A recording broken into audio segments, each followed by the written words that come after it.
देश और दुनिया में राजनीति से जुड़े ऐसे कई अंधविश्वास, कई ऐसी मान्यताएं हैं जिन्हें वैज्ञानिक आधार पर सही नहीं ठहराया जा सकता। कई ऐसे काम हैं जिन्हें करने से नेता डरते हैं। कई ऐसी जगह हैं जहां बड़े बड़े नेता किसी न किसी अंधविश्वास के चलते नहीं जाना चाहते।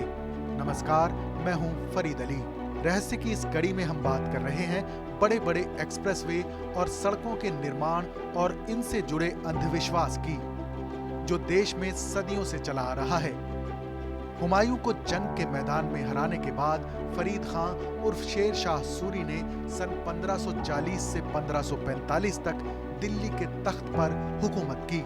शेर शाह सूरी ने अपने 5 साल के शासन के दौरान कई ऐसे बड़े काम किए जो भविष्य में होने वाले विकास के लिए बेहद कारगर साबित हुए। जीटी रोड के नाम से मशहूर ग्रैंड ट्रंक रोड का निर्माण भी शेर शाह सूरी का ऐसा बड़ा योगदान है जिसे इतिहास के पन्नों से कभी मिटाया नहीं जा सकता। इतिहासकार कहते हैं कि सड़क तो पहले भी थी, लेकिन शेर शाह सूरी ने उसका पुनर्निर्माण करवाया और इसे यात्रा और व्यापार के काबिल बना दिया। लेकिन अफगानिस्तान से लेकर मौजूदा बांग्लादेश तक जाने वाली भारत ही नहीं बल्कि साउथ एशिया की सबसे लंबी ऐतिहासिक सड़क बनवाना शायद शेर शाह सूरी को रास नहीं आया। 22 मई 1545 को चंदेल राजपूतों के खिलाफ लड़ते हुए शेर शाह सूरी ने कालिंजर किले की घेराबंदी की, जहां उक्का नाम की तोप से निकले गोले के फटने से शेर शाह सूरी की मौत हो गई। अब बात करते हैं उत्तर प्रदेश के पूर्वांचल एक्सप्रेसवे की, जो पिछले दिनों काफी सुर्खियों में रहा। खास तौर से इस पर 3.4 किलोमीटर का एयर स्ट्रिप आकर्षण का केंद्र बना रहा। इस पूरे एक्सप्रेसवे की लंबाई 431 किलोमीटर है, जो 9 जिलों से होकर गुजरता है। इससे न सिर्फ वाहनों को अच्छी रफ्तार मिलेगी, बल्कि इलाके में उद्योग धंधों को भी मजबूती मिलेगी। यूपी की योगी आदित्यनाथ सरकार और बीजेपी को उम्मीद है कि इससे अगले विधानसभा चुनाव में पूर्वांचली वोटरों को साधने में मदद मिलेगी। हालांकि उत्तर प्रदेश की अब तक की चुनावी राजनीति कुछ अलग ही कहानी बयान करती है। पूर्व मुख्यमंत्री मायावती ने दिल्ली से बिहार के बीच उत्तर प्रदेश का सफर आसान और तेज बनाने के लिए एक्सप्रेसवे बनाने की शुरुआत की थी। साल 2007 के चुनाव में मायावती ने पूर्वांचली वोटरों को लुभाने में कामयाबी हासिल की। प्रदेश को मजबूत सरकार मिली और मायावती ने अपने कार्यकाल में नोएडा से आगरा तक यमुना एक्सप्रेसवे का निर्माण करवाया। फिर होने को जो मंजूर था वो हुआ। मायावती इस एक्सप्रेसवे का उद्घाटन नहीं कर सकी और साल 2012 के चुनाव में उनकी सरकार चली गई। मायावती के बनाए यमुना एक्सप्रेसवे का उद्घाटन 2012 के विधानसभा चुनाव में बाजी मारने वाले समाजवादी पार्टी के मुख्यमंत्री अखिलेश यादव ने किया। अखिलेश ने भी यूपी के एक छोर से लेकर दूसरे छोर तक एक्सप्रेसवे का जाल बिछाने के विजन पर काम आगे बढ़ाया।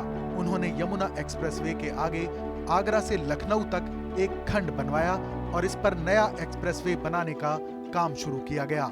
मायावती की कुर्सी जाने के बाद अखिलेश ने न सिर्फ आगरा लखनऊ एक्सप्रेसवे की नींव रखी, बल्कि अगले विधानसभा चुनाव से 1 साल पहले 2016 में ही इसका उद्घाटन भी कर दिया। अखिलेश यादव के पिता और यूपी के पूर्व मुख्यमंत्री मुलायम सिंह यादव के जन्मदिन से पहले आगरा लखनऊ एक्सप्रेसवे का उद्घाटन हुआ और इस पर आवाजाही शुरू हो गई। फिर उनके लिए भी चुनावी नतीजा मायावती की तरह ही रहा। साल 2017 के विधानसभा चुनाव में अखिलेश यादव की समाजवादी पार्टी सत्ता से बाहर हो गई। 2017 के विधानसभा चुनाव में बड़ी जीत हासिल करके उत्तर प्रदेश की सत्ता में आई बीजेपी ने एक्सप्रेसवे निर्माण का काम जारी रखा। राजधानी लखनऊ से बिहार की सीमा गाजीपुर तक बचे हिस्से पर एक्सप्रेसवे बनवाया गया। देश के सबसे लंबे पूर्वांचल एक्सप्रेसवे की नींव रखे जाने को लेकर समाजवादी पार्टी और बीजेपी एक दूसरे के खिलाफ दावे करती हैं। बीजेपी का कहना है कि पूर्वांचल एक्सप्रेसवे की नींव उनकी सरकार ने रखी है। दरअसल मई 2015 में अखिलेश सरकार ने लखनऊ आजमगढ़ बलिया एक्सप्रेसवे का ऐलान किया।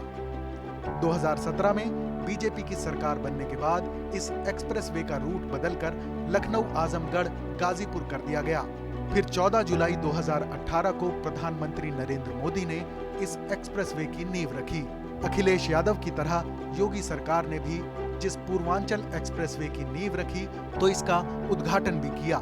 अब सवाल ये उठता है कि योगी आदित्यनाथ एक्सप्रेसवे बनाने वाली सरकार के अगले चुनाव में हारने के ट्रेंड को तोड़ पाएंगे या नहीं।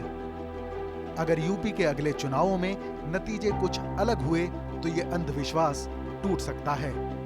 इस कहानी पर अपनी राय हमें कमेंट करके जरूर बताएं। रहस्य की अगली कड़ी में जल्द ही फिर मिलेंगे किसी और ऐसी ही दिलचस्प कहानी के साथ।